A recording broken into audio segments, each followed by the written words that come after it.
My favorite part about Italy would definitely have to be the architecture of the city. Well, Florence, the architecture of the city, from the buildings and how they're all put together. And like the Arno, I loved walking around there. It was beautiful. So while I stayed in Florence, me and my roommates lived next to the Arno. And so I would not walk there every day, but maybe like 3 days out of the week I would walk around a couple times and, you know, get my exercise in, which was tons of fun. We don't really have a river like that back home, so it was cool getting to walk around that and see the visitors and the locals all together just exercising. I personally really enjoyed, I loved going out there and just walking around. It was really pretty, and you know, in California we don't really see that many, well, in my part of California we don't really see that many, we don't really get to experience like autumn and fall, and so all the colors of the trees are so beautiful, and you know, it was nice getting to experience that because I had never experienced that before, really. Yeah, so getting to go out and just walk around and see trees that were orange and red is just like a different experience. So I thought that was cool. This city is so different than what I was used to.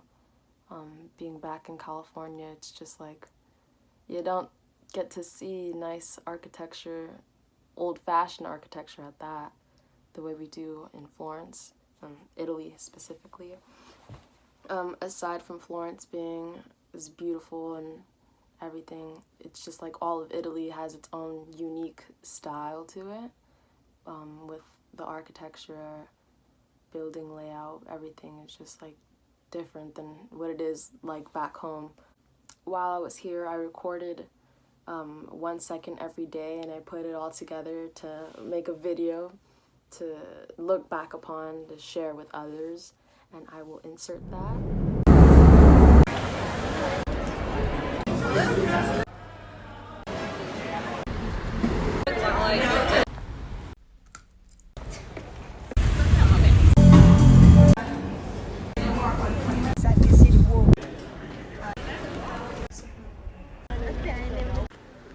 Guys, but face.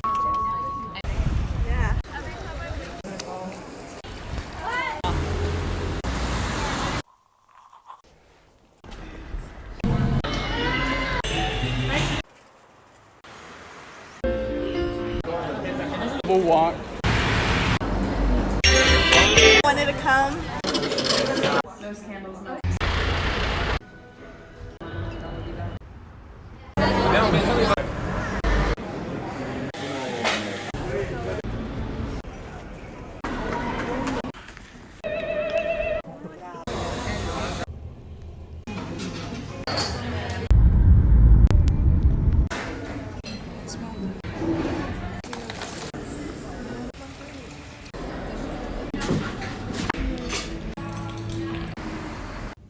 Wait. Am I on drugs? Am I?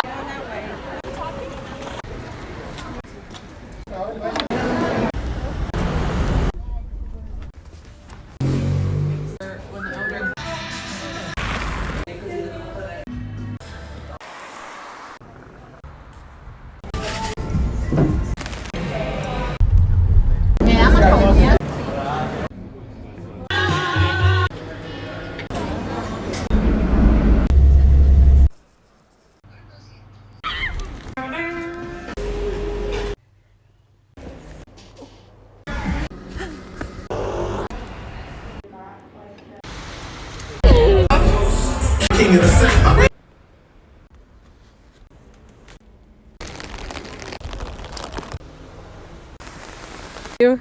Yeah.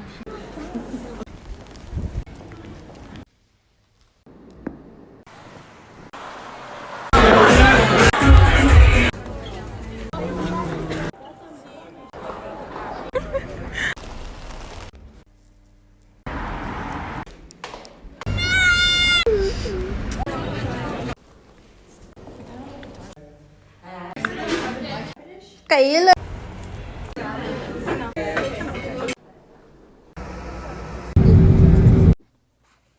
Aside from the architecture, the art of the city is quite beautiful. Like I said, it's not something you see every day in California, so that's pretty cool. Getting to visit a restoration building, or art restoration, that was pretty cool because I've never seen that before, art being restored. The museums, I liked how there was many museums like throughout the city that you can visit for reasonable prices, and they all had their own little purpose, I guess. Before I arrived in Florence, I should have done more research about the city, but you know, I didn't, and so I went out there not knowing much about Florence. And while I was there, I learned that it was like a fashion capital, and you know, I definitely learned that early on because there's like this strip that is just like stores all lined up next to each other, two streets of just stores lined up. And you know, I caught myself there the first month almost like every day spending money. That wasn't cool, but you know, you live and you learn. Aside from that, I also really enjoyed seeing the fashion trends in Italy, and seeing how people dress. Is like they dress up compared to out here in California. So I thought that was really cool. It helped me develop a more sense of fashion because out here everyone dresses the same and it's pretty bland, but out there they step it up way more than they do out here. Yeah. One thing I wish I would have done more, and I think I would have if I had the money to, but I was dumb and spent it all on clothes and stuff. But I wish I would have taken more trips throughout Italy. I did travel outside of Italy, which was fun, but there's so much to see in Italy that I really limited myself on seeing. So if you're visiting Italy and just want to know what to do, definitely I'd say at least spend 3 days per city and just take the train or take a bus to the neighboring cities and, you know, explore Italy because there's so much that Italy has to offer visitors and locals. So yeah, thank you for watching and have a great day.